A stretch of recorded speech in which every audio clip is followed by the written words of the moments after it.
Hello दोस्तों, स्वागत है आप सभी का स्टडी नॉन स्टॉप चैनल पर। दोस्तों, आज के वीडियो में हम लोग जीके जीएस के 30 मोस्ट इंपॉर्टेंट क्वेश्चंस डिस्कस करेंगे और ये क्वेश्चंस आपके किसी भी प्रतियोगी परीक्षा के लिए बेहद इंपॉर्टेंट होंगे। तो वीडियो को लास्ट तक देखिएगा और अगर आपको वीडियो अच्छा लगे तो लाइक और शेयर जरूर करिएगा। तो दोस्तों, यहाँ पे पहला क्वेश्चन है, भारत पर आक्रमण करने वाले किस ईरानी शासक को ईरान का नेपोलियन कहा जाता है? तो ईरान का नेपोलियन ये किसको कहा जाता है? तो ये कहा जाता है नादिर शाह को। तो यहाँ पे सी ऑप्शन राइट आंसर हो जाएगा, नादिर शाह। नादिर शाह जिसने भारत पर आक्रमण किया था 1739 में। उस समय मुगल बादशाह था मोहम्मद शाह रंगीला। तो इस पर इसने आक्रमण करके मयूर सिंहासन और इसके अलावा कोहिनूर हीरा ये इसने लूटा था। तो यहाँ पे सी ऑप्शन इसका राइट आंसर हो जाएगा। फिर नेक्स्ट क्वेश्चन है, कांग्रेस के किस अधिवेशन में पहली बार कांग्रेस द्वारा मौलिक अधिकारों और राष्ट्रीय आर्थिक कार्यक्रमों से संबंधित प्रस्ताव पारित किए गए थे? तो दोस्तों, अगर हम बात करते हैं कांग्रेस की, तो इसकी स्थापना हुई थी सन 1885 ईस्वी में। और किसने स्थापना की थी? तो A.O. ह्यूम ने इसकी स्थापना की थी। और पहले अध्यक्ष थे कांग्रेस के व्योमेश चंद्र बनर्जी या W.C. बनर्जी। तो अगर बात करते हैं मौलिक अधिकारों और राष्ट्रीय आर्थिक कार्यक्रमों से संबंधित प्रस्ताव जो है किस अधिवेशन में पारित किए गए थे, तो इसका राइट आंसर हो जाएगा कराची अधिवेशन 1931। कराची अधिवेशन 1931 जिसकी अध्यक्षता की थी किसने? सरदार वल्लभ भाई पटेल ने।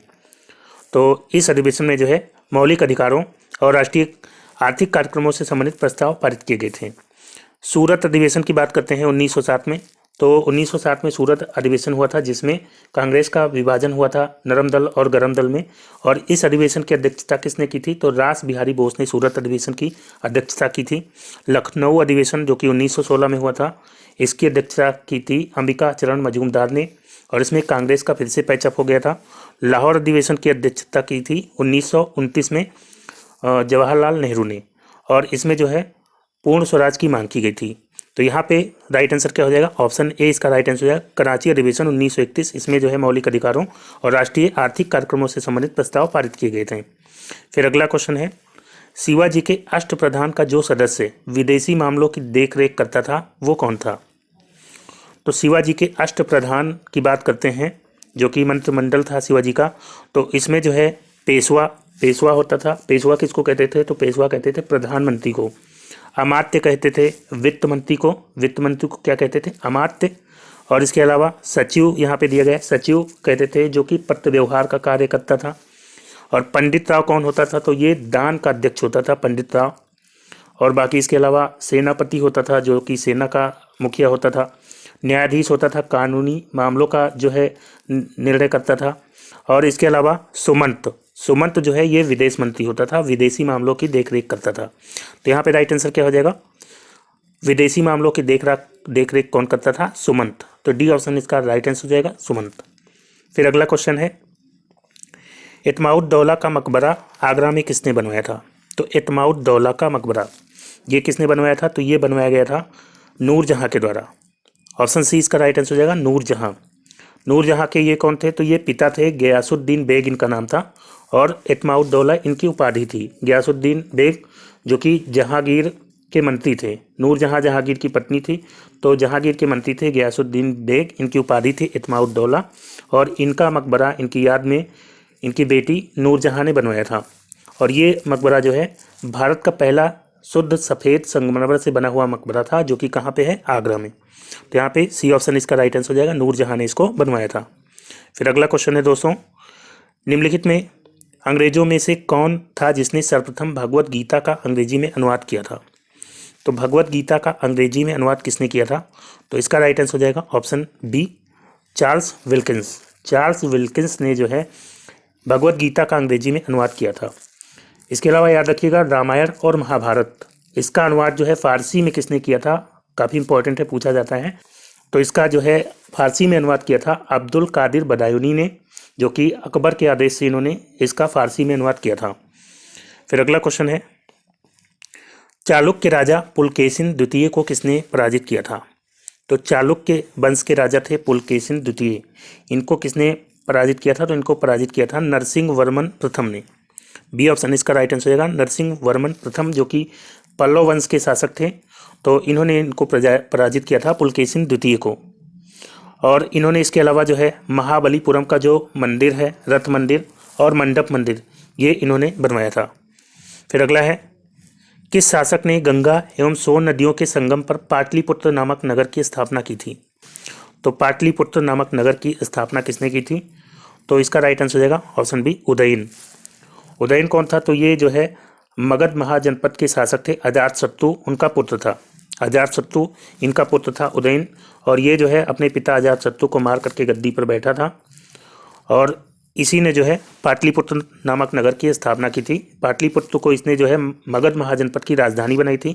इससे पहले मगध की राजधानी क्या थी? तो राजगृह जो है इससे पहले राजधानी हुआ करती थी। तो यहाँ पे राइट आंसर क्या हो गया? Option B, Udayan. फिर अगला है, मिंटो मार्ले सुधार का उद्देश्य क्या था? तो मिंटो मार्ले सुधार ये जो है 1909 में आया था, और इसका उद्देश्य था मुसलमानों के लिए अतिरिक्त निर्वाचक मंडल। मुसलमानों के लिए अतिरिक्त निर्वाचक मंडल, ये जो है इसका उद्देश्य था। तो यहाँ पे राइट आंसर क्या हो जाएगा? ऑप्शन ए इसका राइट आंसर हो जाएगा, पृथक निर्वाचन प्रणाली। फिर दोस्तों अगला क्वेश्चन है, विधि के समक्ष समता कहाँ के संविधान से लिया गया है? तो विधि के समक्ष समता ये जो है कहाँ से लिया गया है? तो ये लिया गया है इंग्लैंड के संविधान से। ये ऑप्शन इसका राइट आंसर हो जाएगा। अमेरिका से क्या लिया गया है? तो अमेरिका से जो है मूल अधिकार लिए गए हैं। और इसके अलावा आयरलैंड से क्या लिया गया है? तो आयरलैंड से आपको पता है नीति निर्देशक तत्व तो आयरलैंड से लिए गए हैं। और मूल कर्तव्य कहाँ से लिए गए हैं? तो मूल कर्तव्य लिए गए हैं रूस से। और समवर्ती सूची की बात करते हैं तो समवर्ती सूची कहाँ से ली गई है? ऑस्ट्रेलिया से। संघ और राज्यों के बीच शक्तियों का विभाजन ये कहाँ से लिया गया है? तो ये कनाडा के संविधान से प्रेरित है। तो फिलहाल यहाँ पे राइट आंसर क्या हो जाएगा? विधि के समक्ष समता ये जो है इंग्लैंड से लिया गया है। ए ऑप्शन इसका राइट आंसर होगा। फिर अगला है, 73वें संविधान संशोधन अधिनियम द्वारा भारतीय संविधान में कौन सी अनुसूची जोड़ी गई? तो बात करते हैं 73वें संविधान संशोधन अधिनियम की। तो ये जो है कब हुआ था? तो ये संशोधन हुआ था 1992 में, और इसके द्वारा भारतीय संविधान में 11वीं अनुसूची जोड़ी गई थी। तो यहाँ पे सी ऑप्शन इसका राइट आंसर है 11वीं अनुसूची। और 11वीं अनुसूची किससे संबंधित है? तो ये पंचायती राज व्यवस्था से संबंधित है। और इसके अलावा 9वीं अनुसूची की बात करते हैं तो 9वीं अनुसूची जो है ये भूमि सुधार संबंधी कानून से संबंधित है। 10वीं अनुसूची दल बदल संबंधी कानून से संबंधित है। और 12वीं अनुसूची तो ये नगर पंचायत संबंधित है। फिर अगला है, संविधान के किस अनुच्छेद में धन विधेयक की परिभाषा दी गई है? तो धन विधेयक की परिभाषा किस अनुच्छेद में दी गई है? तो इसका राइट आंसर हो जाएगा ऑप्शन सी, अनुच्छेद 110। अनुच्छेद 110 में जो है धन विधेयक की परिभाषा दी गई है। धन विधेयक ये जो है कहाँ पे प्रस्तुत किया जाता है? तो ये जो है केवल लोकसभा में प्रस्तुत किया जाता है राष्ट्रपति की सिफारिश के बाद। और धन विधेयक कौन सा विधेयक धन विधेयक है या नहीं है, इसका निर्णय कौन करता है? तो इसका निर्णय हमेशा लोकसभा अध्यक्ष करते हैं। और राज्यसभा इसे कितने दिन तक रोक सकती है मैक्सिमम? तो राज्यसभा इसे मैक्सिमम 14 दिन तक रोक सकती है। तो ये सब भी आप याद रखेंगे। फिर अगला क्वेश्चन है, मौलिक अधिकारों के अंतर्गत कौन सा अधिकार बच्चों के शोषण से संबंधित है? तो बच्चों के शोषण से संबंधित कौन सा अनुच्छेद है? तो शोषण के विरुद्ध अधिकार से संबंधित अनुच्छेद है 23 और 24।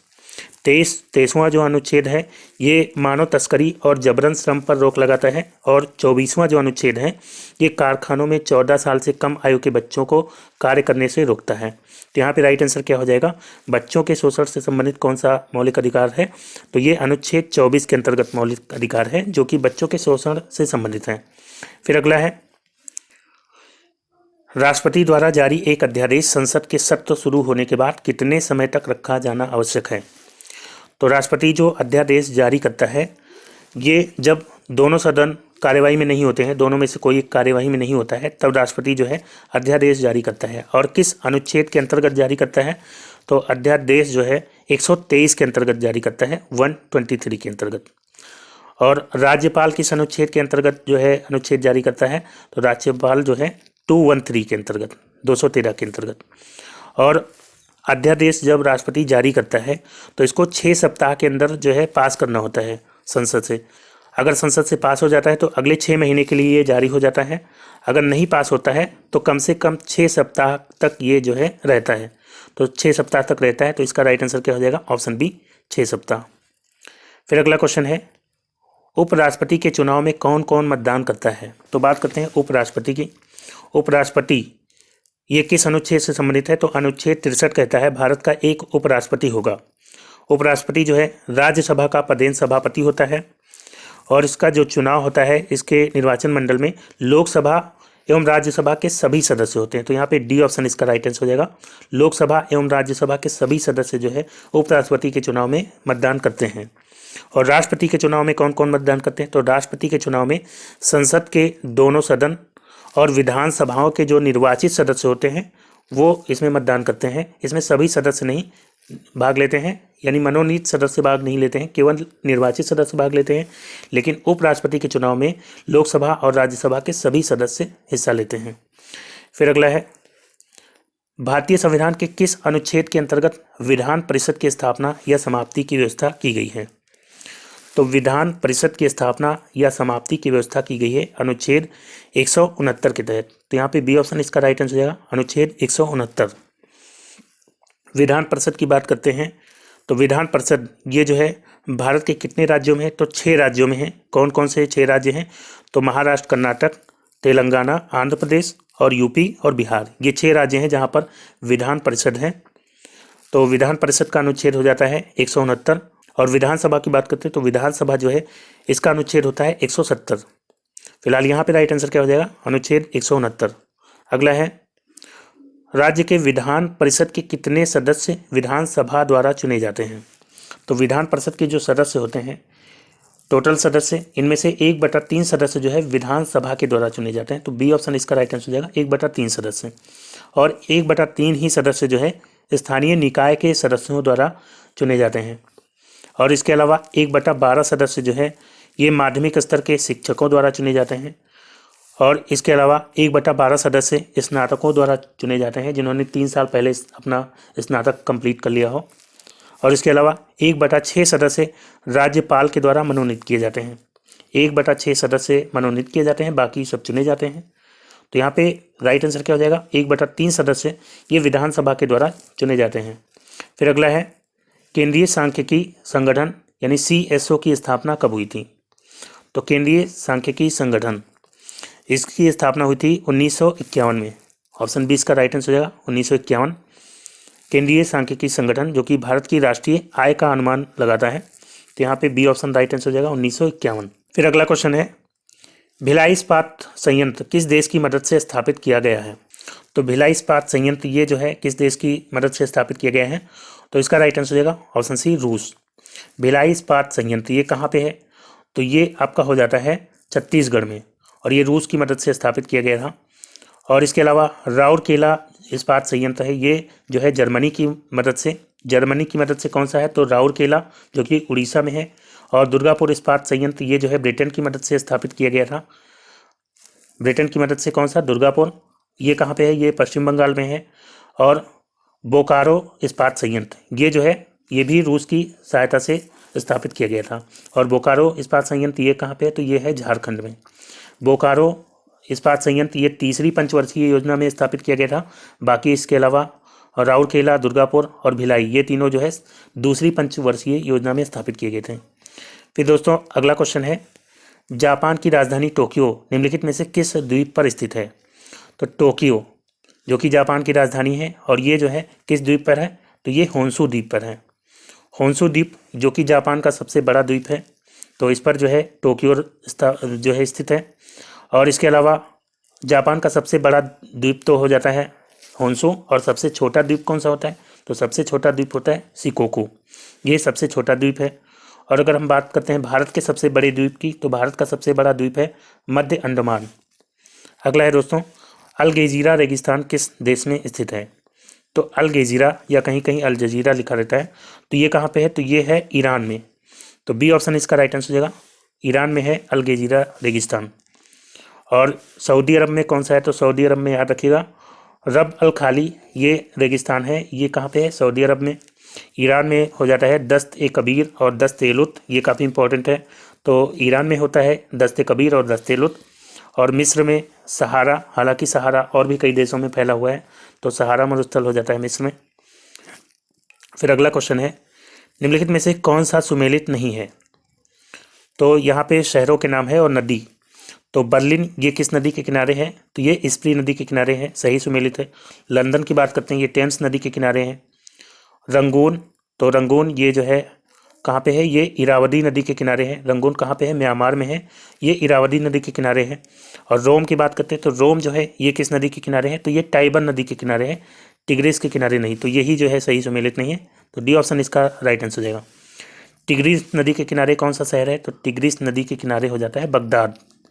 और इसके अलावा याद रखिएगा पेरिस जो है किसके किनारे है, सीन नदी के किनारे। वियना का याद रखेंगे, डेन्यूब नदी के किनारे है। न्यूयॉर्क जो है हडसन नदी के किनारे है। और वॉशिंगटन डीसी ये जो है पोटोमैक नदी के किनारे है। फिर अगला है ल्यूमेन किसका मात्रक है, तो ल्यूमेन ये जो है किसका मात्रक है, ये है ज्योति फ्लक्स का। तो ए ऑप्शन इसका राइट आंसर हो जाएगा, ज्योति फ्लक्स। और ज्योति तीव्रता इसका मात्रक क्या होता है, तो इसका मात्रक होता है कैंडेला। दाब का मात्रक क्या होता है, पास्कल होता है। चुंबकीय प्रवाह का मात्रक क्या होता है, वेबर होता है। ल्यूमेन किसका होता है, तो ल्यूमेन ज्योति फ्लैक्स का, ए ऑप्शन इसका राइट आंसर हो जाएगा। फिर नेक्स्ट क्वेश्चन है रक्त कैंसर जिसको ल्यूकेमिया भी कहते हैं, तो इसको नियंत्रित करने के लिए उपयोग किया जाने वाला रेडियो आइसोटोप कौन सा है। तो रक्त कैंसर यानी ल्यूकेमिया, इसको जो है नियंत्रित करने के लिए जो उपयोग किया जाता है रेडियो आइसोटोप, उसका नाम है कोबाल्ट 60। तो यहाँ पे बी ऑप्शन इसका राइट आंसर हो जाएगा, कोबाल्ट 60। और फास्फोरस 32 ये किस काम आता है, तो ये जो है पौधों में जड़ों से पत्तियों तक उर्वरक के अवशोषण को ट्रैक करने के लिए इसका यूज होता है। आयोडीन 131 इसका यूज होता है थायराइड ग्रंथ की सक्रियता के लिए होता है ये। और सोडियम 24 ये किसके लिए होता है, तो ये रक्त के थक्के की स्थिति का पता लगाने के लिए होता है। फिर दोस्तों अगला क्वेश्चन है कौन सा कोशिकांग प्रोटीन संश्लेषण में प्रमुख भूमिका निभाता है।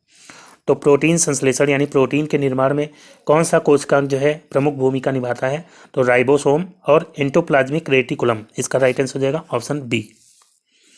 अगला है दोस्तों तितलियों का अध्ययन कहलाता है, तो तितलियों का अध्ययन इसको क्या कहते हैं, तो तितलियों के अध्ययन को कहते हैं लैपिडेटेरियोलॉजी। ऑप्शन सी इसका राइट आंसर हो जाएगा, लैपिडेटेरियोलॉजी।